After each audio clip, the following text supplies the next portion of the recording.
Good morning, everyone. As you recall, yesterday we covered brain drain.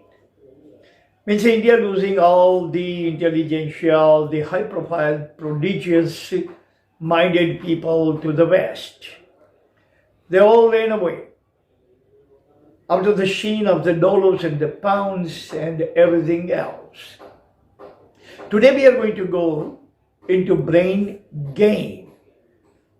Brain gain means I'm going to elaborate when Indian high-profile, prodigious, intelligentsia, all alpha, beta, graduates and postgraduate living from India, going abroad, and when they come back, what they bring for India. That is called brain gain. Indira Gandhi coined the phrase brain drain. But when American President Clinton came to India about 20 years ago, when he was asked a question by our reporters, what do you think about brain drain? He retorted, he answered in negative connotation. He said that there is no brain drain that Indians should worry about. Every single thing happens in India. When Indians leave to America or leave for Canada or England, Europe, anywhere else, then most of them return back to their motherland with loss of meritocracy, loss of aristocracy. Meaning, Clinton coined the word brain gain. So India is not losing brain, India is gaining brain. When an Indian leaving India for abroad, he is totally mediocre, totally poor, totally pauper, doesn't have anything. He has roly-poly education and he goes to America. But when he returns from America, he is equipped with world-class meritocracy and world-class aristocracy, lots of know-how. He is equipped with 5 kinds of prodigious knowledge.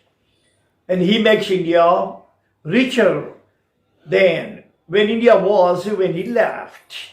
So today we are going to elaborate 4 points about brain gain. One point is, prodigious Indians make motherland fabulously successful when they return as a brain gain. Meaning, all those people who left for the West, they were poor, they were pauper, they were bereft of every single thing. They did not have much of the know-how, much of the declarative knowledge, much of the procedural knowledge, much of the heuristic knowledge, much of the meta-knowledge, much of the empirical knowledge. But when they return from there, not only they have 5 kinds of knowledge, they are enriched by these 5 kinds of knowledge. They are meritocratic. Not only that, but when return from them, they have fabulous amount of aristocracy too. Third thing they have is know-how. Practical knowledge of everything. Practical knowledge of running the companies. Practical knowledge of running the schools and the colleges. Practical knowledge of teaching. Practical knowledge of medical field. Hence, when they return, they make India fabulously prosperous. Number 2. Second point we are going to elaborate is about prodigious NRIs are flush with lots of cash. They are very viable FIIs, FDIs, and remitters of forex. Our NRIs living in the foreign countries, they are actually the very reliable, very dependent FIIs. They invest a huge amount, tremendous amount of capital in our companies. as an FII, and then again, as FDI, they invest a huge amount of money, they infuse tremendous amount of capital in India in FDI. Third, even if they are not FII or FDI, but they remit huge amount of forex in India. So NRIs from foreign countries invest in India or remit in India in the form of FII and FDI in the tune of more than 100 billion US dollars. Now that is not child's play, that's a huge amount of money that India is receiving from the NRIs, from the Western countries, from the Middle East, from everywhere in the form of forex. Third point we are going to move into is when they return, they bring meritocracy and aristocracy to India. Their prodigious 5 kinds of knowledge, their know-how, and their business economic skill. That will be our third point.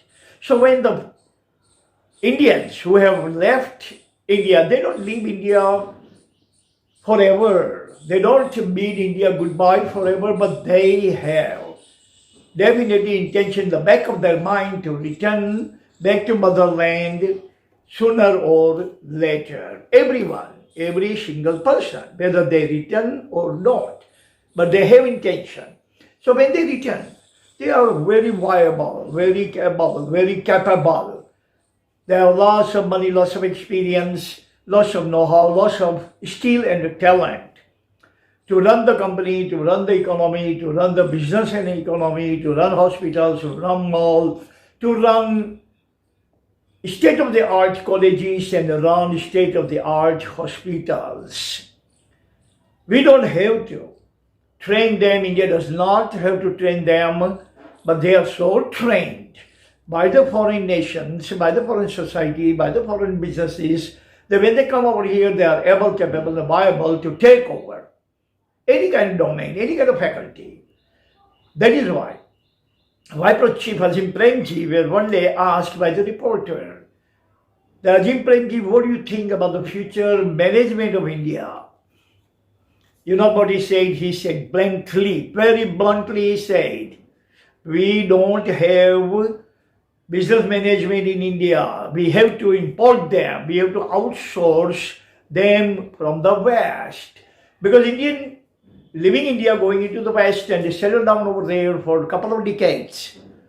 When they come back, they are master of economy, they are master of business, they are master of teaching, they are master of politics, master of everything. So it is brain gain. Now we are going to move into fourth point.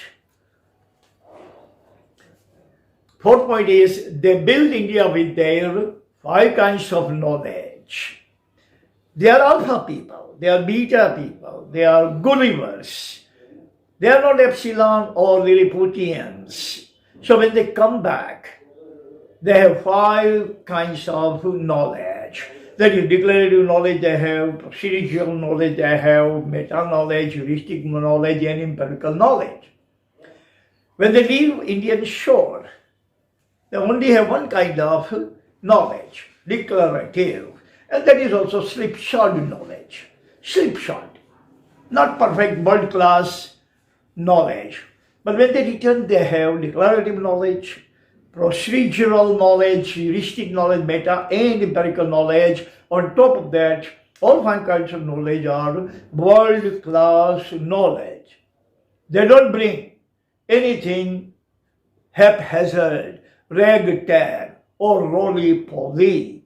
Hence, when they return from those nations, they are able, capable, and viable sons of the soil of India. Veritable sons of the soil, de facto and de jure, sons of the soil. So, yesterday we discussed about brain drain. Today we are discussing about brain gain. So, yesterday was brain drain.